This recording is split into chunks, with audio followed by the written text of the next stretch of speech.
right, friends, I am going to share with you our instructional video for today.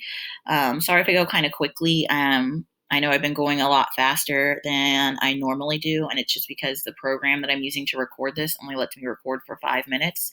So I'm trying to get through all 3 of the pages in 5 minutes. So if I go too quickly and you have questions, please just let me know. Today is Wednesday, so you'll be completing Wednesday's warm-up activities. You're going to be making a 5 web and a letter I web. And again, a web is just where you put a circle in the middle, put a 5 in the middle or an I in the middle, depending on which activity you're doing first. And then you draw lines coming off of that circle to complete the activity. As always, don't forget about this tic-tac-toe board down here. Today's Wednesday, so I'm going to bet some of you are probably going to be able to get 3 in a row today. If you do get 3 in a row, send me some pictures or a text message letting me know what 3 things you did down here, because I'd love to hear about it. So hopefully you did these 2 pages yesterday and the day before, and we are on I can read simple sentences. So your job is to read the sentences and color the circle that matches the picture. So if we look at this picture, we see a little boy. It looks like he has a gap in his teeth. He's wearing a sideways hat. So let's read these sentences. Is his smile had a gap? His smile had a gap. That looks right, but I need to make sure it's absolutely correct. So I need to make sure I read both sentences. Can I take a nap? I definitely think the first sentence, his smile had a gap, goes better with that picture. So I'm just going to take my pencil or my crayon, whatever it is that I'm using, and I'm going to color in that circle right there. See if you guys can read the rest of the sentences on your own and color in the sentence that matches the picture. I'll go over what the pictures are just so you know. This is a map, a boy sleeping. This looks like a tree and there is sap coming out of it. And this is a tap with water coming out of it.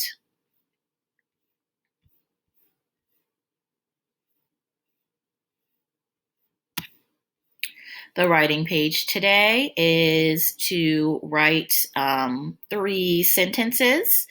It looks like you have to use the pictures to write a sentence. First, next, then. So look at the picture. What are they doing first? It looks like they are playing a game.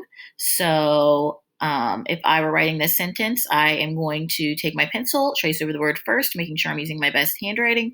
First, I play a game. So I put my finger space, write the word I, finger space, play, finger space, a, finger space, game. They should be able to spell all of those words. I, play, a are all 3 sight words. Game is probably a word that they're going to have to sound out and spell phonetically using the sounds. Again, we want to try to not tell them how to spell the words. Unless it's a sight word. We want to try to get them to sound them out and spell them phonetically. So see if they can stretch out the word aim and spell it correctly. Of course, don't forget your punctuation at the end of your sentence and making sure that you're taking your time on your handwriting. Then you're going to look at the next picture, write a sentence about what the girl is doing next. And then the last picture, write a sentence about what the boy is doing last and write a sentence about that. So at the end, you should have 3 sentences about each of these pictures. And then your math page for today, you are going to be coloring the base 10 blocks to show each number.